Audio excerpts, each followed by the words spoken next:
Welcome back. CBC News has obtained exclusive Canadian access to a massive leak of international financial data about tax havens. It's being released to the International Consortium of Investigative Journalists, and the records reveal details of how more than 100,000 wealthy investors took steps to move money offshore, sometimes taking great pains to hide their actions. The files include the names of more than 400 Canadians. Now, experts in the field of tax evasion and international money laundering say the documents could be a game changer in global efforts to track down hundreds of billions, that's right, billions of dollars in unpaid taxes. Let me show you some of the highlights of this massive leak. It's one of the largest leaks of secret offshore investment and banking information in history. It involves 2.5 million documents, that's 260 gigabytes of data.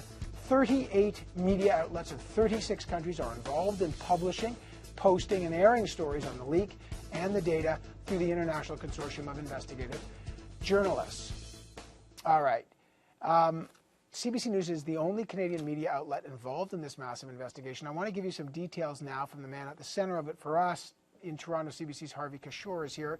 Harvey, first tell us exactly how the leak happened. Well, what happened was a fellow named Gerard Ryle, who was a reporter in Canberra, Australia at the time, received a package in the mail one day, and in that package was a hard drive, and on that hard drive was what we're talking about today. He's now working in Washington for the International Consortium of Investigative Journalists. They've brought in, as you said, 38 media outlets in 36 countries to go through this data, literally hundreds of thousands of documents showing offshore structures, you know, the secrecy behind these structures, and revealing the names of some of the people who are behind these, people who bought secrecy and are now who are not enjoying the secrecy they once probably wish they had. What kind of information has come out of these documents? Well, we're seeing a whole range of things. We're seeing, offshore trusts that were set up, and we see the money flow from, let's say Canada to the offshore country. We're seeing, what's called nominee directors being set up and assigned, so that, for example, if any authority went to try and question, well, what's behind this trust or this structure, what's there, all they see is the name of somebody else who wasn't really part of that at all. So we're seeing, this world of secrecy finally sort of opened up. And inside that secrecy, we're seeing a lot of people. We're seeing fraudsters, money launderers. We're seeing people who had things to hide, hiding them very, very well. All right, let me just give some more statistics here in the money. 120,000 individuals worldwide here. The data spans 30 years, 450 Canadians named in documents. The Tax Justice Network estimates $32 trillion worldwide are stashed offshore. That's extraordinary. And it's estimated Canada is losing $7 billion, or a quarter of the federal deficit in tax revenue to offshore. So how the Minister of Natural Revenue, Harvey, Gail Shea, was asked today how much tax revenue she believes Canada loses. Check out what she said. We have, since 2006, assessed more than $4.6 billion in unpaid tax from offshore accounts. And so that's significant, because in the last year that the Liberals were in government, they only assessed $174 million. So we've made great strides. So she says $4.6 billion. Is that accurate according to your data? Well, I'd like to know a bit more about what she means by assessed, whether that is collected or assessed.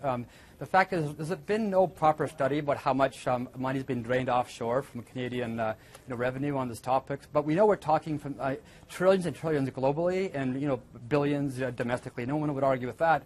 The question that I think a lot of us are asking, having seen this data, is really fundamental questions about offshore secrecy itself and why it's allowed. I remember first when I began doing the Airbus story so many years ago and seeing these secret, Liechtenstein shell companies, and if anybody went looking, they'd never know who really owned it, right? And why was Airbus allowed to pay that money to a secret company? And so I think we're getting some really fundamental questions here about the secrecy and why it's allowed and why it's tolerated and what it encourages.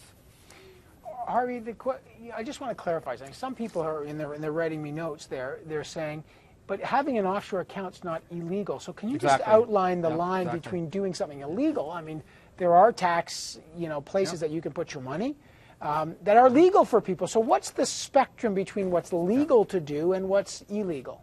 There's nothing illegal about setting up an offshore account or setting up an offshore account or structure where somebody else represents you, or even hiding a company under someone else's name.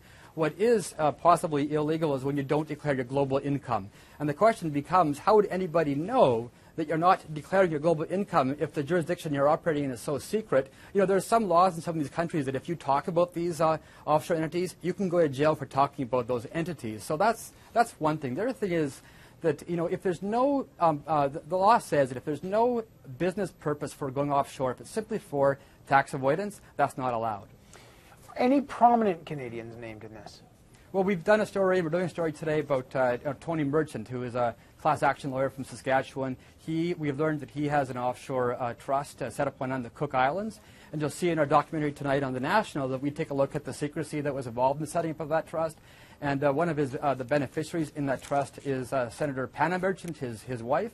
And we have questions about, if she declared that trust and whether she had to, and a lot of questions about the secrecy of that trust in particular. Harvey, I'm holding this budget this year's budget in my hand here on page 154. It says, combating international tax evasion and aggressive tax avoidance. The government says they've pledged to crack down on tax cheats. Have there been any convictions for offshore tax avoiders? Well, here's where you get a kind of murky answer. The government says that in the last 6 years there have been 44 convictions for offshore tax evasion. And what we've said to them is, okay, great, tell us who they are. And we don't get a response. They won't give us the names of these people. Where if you look at domestically on the CRA website, they publish the names of, waitresses who are convicted of not declaring their tips or that kind of thing. And so what we're saying is this a double standard where you're saying domestically who's being charged with tax evasion, but not with who's being charged with offshore tax evasion? And with offshore tax evasion, we're talking serious money.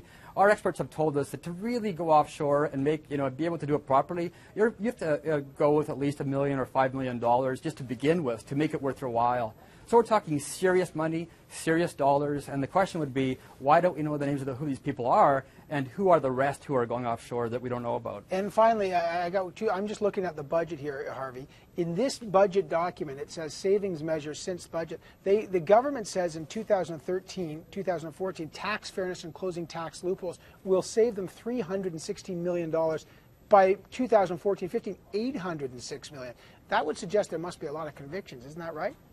The convictions, and also there's something called the Voluntary Disclosure Program, where if somebody feels, I've been evading taxes offshore or whatever, I can actually go to the CRA if I approach them ahead of time and say, I want to fess up, and I will avoid criminal charges if I fess up and say, oops, I haven't been paying taxes for the last 10 or 5 years on my money. And I think what's happened in the last 3 or 4 years, we have seen leaks coming from the individual banks. Some former employees are taking data with them, going to revenue agencies.